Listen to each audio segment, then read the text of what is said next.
Hi! Welcome back to an Army Issued Life YouTube channel. I'm so excited that you joined me for the third deployment video. Today we're going to talk about when your spouse comes home for deployment and getting ready and prepping for them to come home. Alright, let's get ready to jump right in. So firstly, when the date is steadily approaching for your spouse to come home, it feels like time has slowed down and time just doesn't move for like weeks.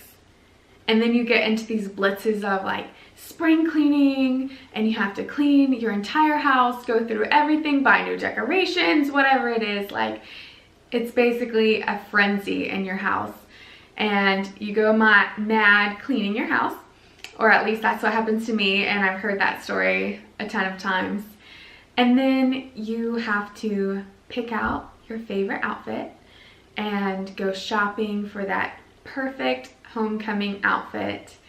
And sometimes the time that they come home for the ceremony is really inconvenient to get dressed. Last time, Dave got home at like 11 p.m. I think. And so I started getting ready at 8. And it was just such a weird time to start putting on makeup for me because we're usually in bed by like 9.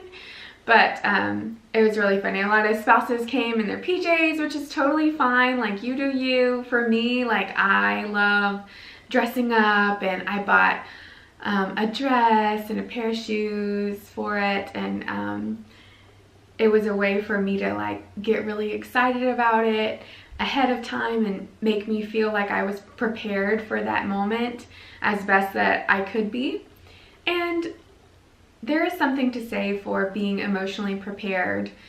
You're going to reunite, and it's going to be an amazing moment where they get released information and you're looking for each other and you find each other and you have that like magical moment of like, oh my God, you're here, you're tangible, I can squeeze you, like, and your kids can see your spouse if you have kids, and it's just a magical moment. And then after that, things can get hairy for a lot of people when your spouse gets home after being gone for a long time, and then they kind of expect things to be exactly how they were when they left.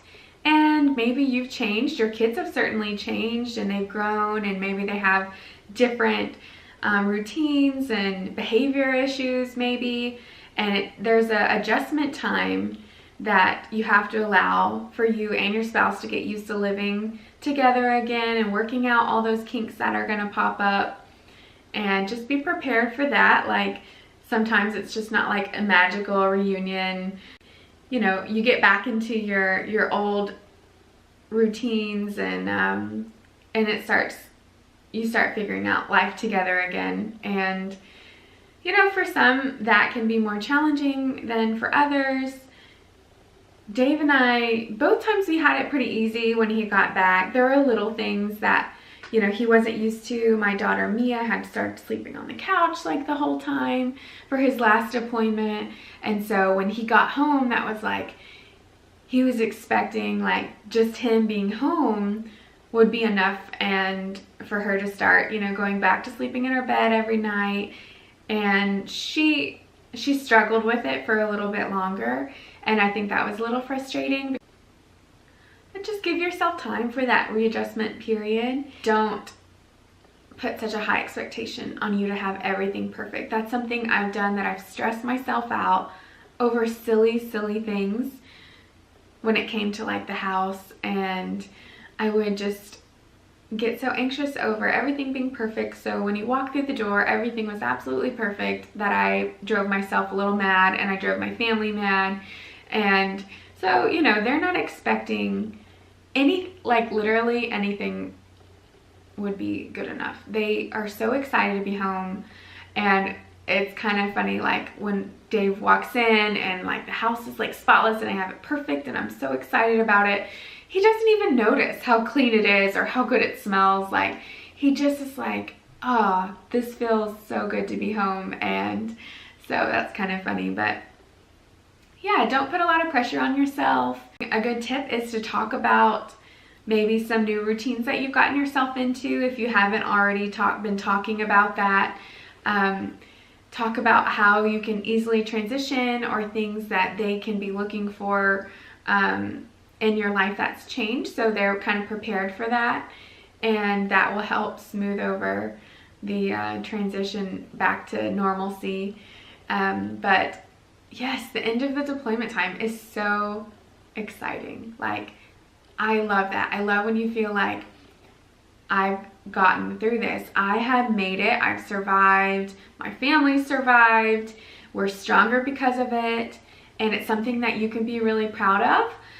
Something that not a lot of people go through. And it's really hard. And it challenges a marriage. It challenges families. But you can, if you're committed to each other, then you both grow from it. And you're just better people when you get back together. So that's exciting, and you have more life to share with each other and to learn about each other. You've been living apart for a long time. Even if you've stayed in, you know, contact, then there's still little things that will just, you know, pop up during the day that it's kind of fun to be like, oh wow, rediscovering things about each other. That's always kind of fun, and never really expecting that. So yeah, you made it through. Congratulations. I'd be remiss if I did not mention that be prepared for the coming home ceremony to change 10,000 times. At some point, you're going to have one of those stories where, worst case scenario, things aren't working out, days go by.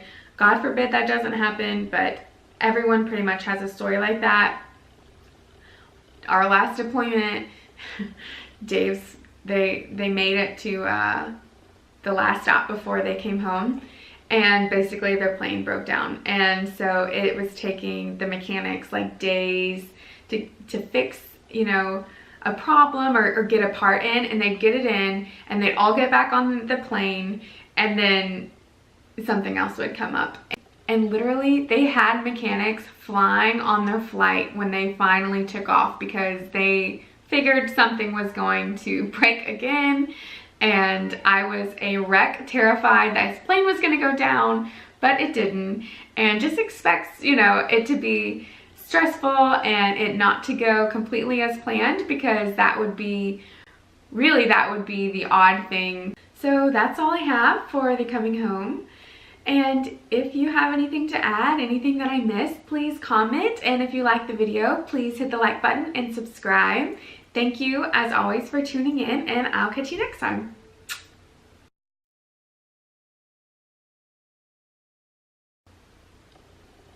I feel like that video was very short. Well, that was the end. And certainly, like, it can help. Oh, my battery's about to die.